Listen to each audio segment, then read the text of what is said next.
수시로 아편 믿음 없기에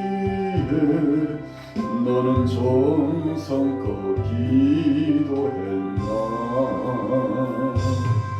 주의 제단 앞에 모두 바치기 전 복을 받을 줄 생각마라. 주의 제단에 산제사 드린 후에 주의 맘을 주장하니 주의 뜻을 따라 그와 동행하며 영생 복락을 누리겠네. 주의 밝은 빛에 항상 활동하며 선한 사업을 힘쓰겠나. 자유 얻으려면 주의 뜻을 따라 너의 모든 것 희생하라. 주의 제단에 산제사 드린 후에 주의 맘을 주장하니 주의 뜻을 따라 그와 동행하며 영생 복락을 누리겠네. 주의 제단 앞에 모두 바친 후에 주와 온전히 사귀겠네. 주님 주신 기쁨 또한 그의 사랑 어찌 말로다 형용하랴. 주의 제단에 산제사 드린 후에 주의 맘을 주장하니 주의 뜻을 따라 그와 동행하며 영생 복락을 누리겠네. 북이스라엘이 북쪽이 바로 아수르에 의하여서 멸망을 당했었죠. 약 130여 년 전에 북쪽이 먼저 멸망당했음을 우리가 역사의 이 사료 성경 말씀을 통해서 다시 한번 생각을 해보는 거죠. 그 다음에 130여 년이 지난 이후에 바로 남유다가 멸망함을 당하게 됩니다. 참 하나님께서 오랫동안 기회를 주고 백성들로 하여금 깨닫게 해주시는 역사가 있었죠. 그래서 하나님께서 친히 역사하시고 주관하시는 섭리 가운데 선지자들을 통해서 만백성들이 하나님 앞에 돌아오기를 소원했습니다. 그래서 하나님이 원하시는 것은 딱 한 가지입니다. 십계명의 말씀에 나타난 것처럼 하나님 사랑하고 이웃 사랑하면서 사랑을 실천하여 살기를 원하는 것이죠. 자, 그런 순종과 순복함이 어디서 나오는 것입니까? 하나님 말씀 속에서 하나님 뜻을 기억하면서 살아갈 때 나오는 것이죠. 말씀 중심에서 나오는 겁니다. 그래서 우리가 복도 말씀 중심에서 나오고 저주와 심판도 말씀을 거역한 불순종에서 나오게 되는데, 오늘 특별히 그동안 오랫동안 하나님께서 보존해 주시고 지켜주셨던 예루살렘의 왕궁, 그리고 예루살렘 성전이 파괴되었는데 참 안타까운 사실이죠. 유다 백성들, 이스라엘 백성들은 생각했습니다. 예루살렘은 침략당하지 않는다. 그래서 다윗성이라고도 표현합니다만 시온의 영광에 은혜의 물이 흐르고 있는 그 성은 결단코 패하지도 않고 외세 침략을 받지도 않고 점령당하지도 않는다고 생각을 한 것이죠. 그런데 이게 웬일입니까? 오늘 9절 말씀해 보세요. 여호와의 성전과 왕궁을 불사르고 예루살렘의 모든 집을 귀인의 집까지 불살라더라. 여러분, 참 참담한 상황이 벌어졌습니다. 바벨론의 강력한 힘의 세력들이 침략을 해와가지고 예루살렘 성 주위를 포위합니다. 약 1년 6개월 동안 포위를 하고 그 안에서 갇혀있는 동안에 횟수로는 2년이죠. 참 꼼짝없이 어떻게 할 수 없습니다. 비상식량도 떨어졌습니다. 지원해 줄 수 있는 부대도 없습니다. 이런 상황 가운데 하늘만 바라보고 있는데 하나님도 침묵하십니다. 여러분, 그래서 우리가 가장 참담하고 고통스러운 상황은 하나님이 침묵하셨을 때입니다. 그렇다면 반대로 가장 신바람 나고 은혜가 되어지고 감격스러운 상황이 언제입니까? 하나님께서 우리 편이 되어주시고 하나님께서 우리의 일거수일투족을 책임져 주셨을 때가 정말 행복한 시간입니다. 우리가 잘 아는 대로 선지자 엘리야가 자신 혼자만 남았다고 생각하고 깊은 고독감 속에 선지자의 사역을 감당했는데 얼마나 답답하고 힘들었으면 하나님 앞에 호소해가지고 하나님, 저만 남았습니다. 이제 죽을 것 같습니다.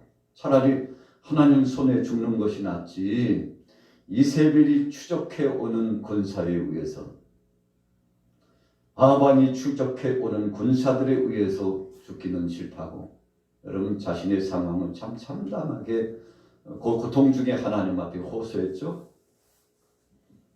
갈멜 산상에서 850대 1로 영적인 싸움을 했습니다.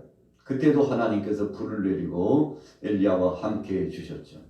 그러나 너무 힘드니까 그는 하나님 앞에, 하나님 저 혼자입니다. 어떡합니까? 그런데 그때 하나님께서 선지자 엘리야에게 말씀하셨습니다. 아니다. 엘리야, 너 혼자가 아니야. 너 말고도 바알에게 무릎 꿇지 않은 자 7천인을 내가 남겨두었다. 무슨 말씀입니까? 엘리야 혼자 사역하는 줄로 알았습니다. 세상 천지에 하나님 앞에 순복하며 믿음을 지키는 사람은 아무도 없는 줄로 생각했습니다. 그런데 하나님께서 신실한 믿음의 사람 7천인을 남겨두셨다고 했으니 참 엘리야 깜짝 놀랐죠. 여러분, 바로 그런 것입니다. 우리가 현 세대 21세기를 살아가면서 2022년도 이제 12월 중반을 흘러가면서 우리가 현대 교회 신앙생활을 하면서 느끼는 것이 무엇입니까? 야, 세상이 왜 이렇게 돼가나? 교회가 왜 이렇게 돼가나? 주위에 있는 사람들이 왜 저러고 사나? 하고 참 눈뜨고는 못 볼 상황들이 비일비재해서 나타나는 것을 보면 우리의 마음이 낙심이 되고 때로는 소망이 없는 것처럼 보여지죠. 그런데 이 시대에도 하나님께서 깨어있는 교회, 깨어있는 성도, 오늘 이 아침에 나와서 기도하시는 여러분들처럼 하나님께서 쓰시는 귀한 남녀 종들이 있다는 사실입니다. 여러분, 그래서 우리가 한 가지 일축돼서 가져야 될 마음은 늘 하나님이 함께 하셔야 된다는 신실한 믿음의 행복이죠. 자, 예루살렘 성이 파괴되었습니다. 4절에 보세요. 그 성벽이 파괴됨에 모든 군사가 밤중에 두 성벽 사이에 왕의 동산 견문길로 도망하여, 한마디로 말하면 피할 길을 열어둔 길이 있었죠.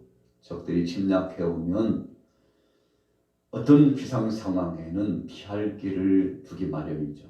바로 그것으로 피했다는 것입니다. 그러나 바로 그 비상 길목도 적들이 장악을 하고 도주하는 모든 사람들, 왕부터 시작해가지고 시드기야가 이스라엘의 이제 마지막 왕이죠. 20대 왕 시드기야도 붙잡혀가지고 두 눈이 빼임을 당하고 또 자녀들이 참 고통스럽게 죽어가는 모습을 보고 참 참담한 상황들이 이어져 가게 되지 않습니까? 왜 하나님께서 예루살렘 성벽이 무너지게 하시고 성벽이 무너지니까 와르르 바벨론 군사들이 쳐들어와 가지고 백성들을 다 쳐서 죽이지 않습니까? 그리고 포로로 잡아가고요. 귀중한 보물들은 다 바벨론으로 가져가고. 자, 이런 일이 일어났는데 왜 하나님께서 예루살렘 성벽을 보존해 주지 않고 왕궁도 파괴되고 성전도 파괴되게 했을까? 자, 오늘 묵상하고자 하는 말씀의 핵심 포인트가 바로 그것입니다. 그 이유가 무엇입니까? 가장 중요한 포인트는 우리의 심령 성전이 무너졌기 때문에 그런 것입니다. 여러분, 오랜 왕정을 진행해 나가면서 300여 년 동안의 왕정이 진행해 나가면서 나라가 둘로 갈라진 이후로 참 안타깝게도 우상 숭배에 빠졌습니다.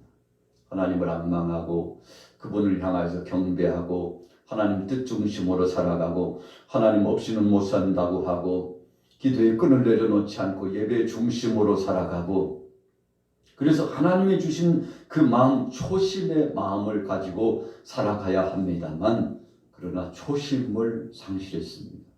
그래서 우리가 어제도 말씀에 은혜를 누렸습니다만 예루살렘 성전에 참 안타깝게도 가증한 것들이 들어와 가지고 심지어는 남창까지 들어왔다고 그랬지 않습니까?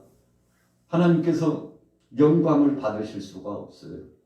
하나님 앞에 정상적으로 예배한 지가 오래되었습니다.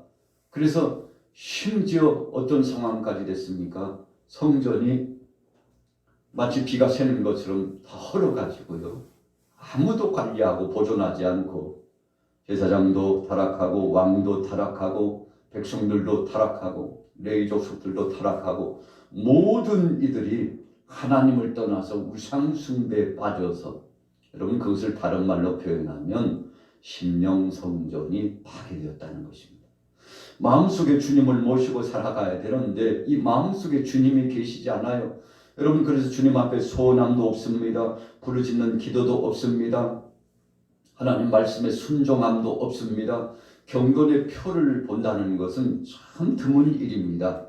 여러분, 이렇게 타락되어지고 심령 성전이 파괴되어지니까 성령께서 우리 마음속에 좌정하시고 함께 하셔서, 그래서 이 성령님을 모시고 하나님을 모시고 있는 사랑하는 백성들이 나와서 주님의 몸된 교회에서 제물을 올려드리고 제사를 진행하고 하나님 앞에 찬양과 경배로 영광 누리는 찬양의 소리가 끊이지 않아야 함에도 불구하고 그러지 못했다는 것입니다. 여러분, 그래서 마음의 이 성전이, 심령 성전이 파괴되니까 가시적인 보이는 성전과 가시적인 보이는 성벽과 왕권의 최고봉이라고 할 수 있는 영광과 영달과 같은 왕궁도 하나님께서 적들의 손에 내어주고야 말았다는 것입니다. 여러분, 그래서 진정한 성전의 의미는 심령 성전에서부터 이루어지는 것입니다. 그래서 예수님께서도 이 땅에 오셔서 말씀할 때 하나님 나라가 여기 있다 저기 있다 하지 말라, 너희 마음속에 있다. 무슨 말씀입니까? 우리 마음을 먼저 잘 지켜야 된다는 것입니다.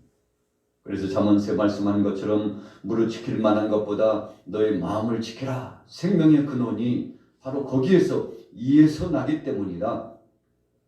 여러분, 그래서 우리의 마음을 지키는 것이 굉장히 중요합니다. 마음이 흐트러지면 끝난 겁니다. 사탄이 와가지고 약한 귀신 역사들이 사람들 속에 들어와 있다가 쫓김을 당했죠. 왜 쫓김 당했습니까? 하나님의 말씀과 은혜로 복음 안에 쫓김을 당했죠. 그런데 참 안타깝게도 악한 것이 떠나가고 난 다음에 그 속을 채우지 않았습니다.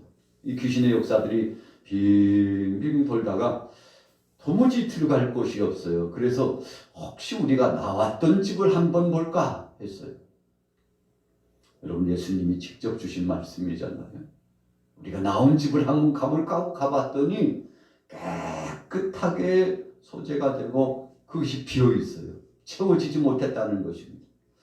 그래서 그 나왔던 귀신의 역사들이요, 야, 우리가 쫓길 때 한번 생각해봐.